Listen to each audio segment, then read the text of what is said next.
Après la pause du midi, c'est l'heure d'affronter la deuxième équipe de cette journée d'interclub.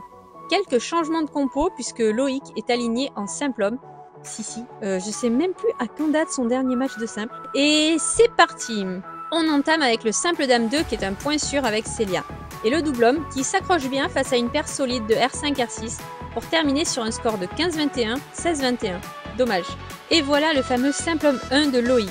Beaucoup de fautes sur la géométrie du terrain. Je prends des volants dehors, j'en mets beaucoup dans le couloir aussi. Manque de régularité de simple, clairement. Et je n'ai pas assez de coups percutants pour finir les points rapidement. J'aurais vraiment aimé gagner, mais ça ne passe pas. Il a fait son match, c'est mérité. 18-21, 19-21. De mon côté, on va finir par croire que j'aime ça. Me revoilà en simple dame face à une jeune qui a la moitié de mon âge.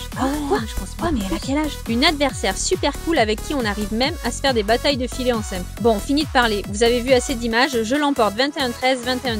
Le simple homme, toujours en progression, ne bascule pas pour nous mais se construit petit à petit et la fin de saison devrait être prometteuse. Nous en sommes à 2-3 pour Avignon, on est dans le dur et plus du tout de joker. Il faut gagner les 3 prochains matchs pour gagner la rencontre. Et tout se joue là avec ce double mixte 2 costaud. Bastien et Chloé auront la lourde tâche de prendre ce point indispensable. Et malgré une concentration qui oscille, ils arrivent à tenir leur mental jusqu'au bout pour aller le chercher 21-18, 14-21, 21-15. Et ça fait 3-3. Avec Loïc, on jouera le double mixte 1 contre une paire R5-D7. On mène bien le jeu, on voit les trous dans la paire, on insiste sur les zones, on maintient la fille au fond et on essaie de garder chacun notre intensité de jeu pour créer le moins de décalage de notre côté. Malgré les simples dans nos jambes, on réussit à l'emporter 21-10, 21-9. Ça fait 4-3 pour nous. Et nous voilà avec le dernier match, le double dame.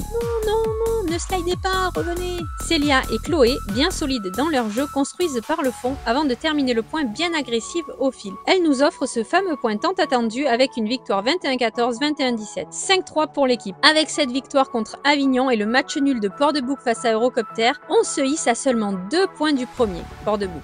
En deuxième place, en embuscade. Allez, place au repos, place aux festivités, place au voyage et direction le Maroc. Si d'ailleurs vous avez des contacts, des clubs et associations pour la pratique du badminton au Maroc, dites-le nous en commentaire, on a hâte de découvrir cela.